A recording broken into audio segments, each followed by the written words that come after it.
Have you heard of him? Well, you guys have been recommending him since day one. He went by the name of Dr. Death, and he's probably one of the most prolific serial killers ever. And you know what's wild?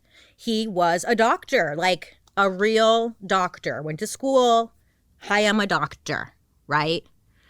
So, trauma. Let's get into it. I mean, maybe, I don't know, observation, maybe something darker like clicked in his brain, because years later, Harold would use that very same drug to kill hundreds. Harold's mom ends up passing away, and, life goes on, right? Well, Harold decides that he actually wants to go into the medical field, right? So at the age of 19, he goes to Leeds University and decides he wants to become a doctor. So it was around this same time that he meets and starts dating a 17-year-old department store employee that he met on the bus. Her name was Primrose. You don't hear that name often, huh? Primrose? Her last name was like Oxtoby.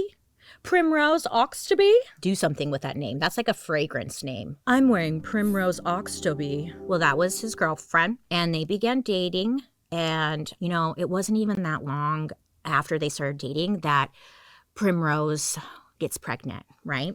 But that's okay.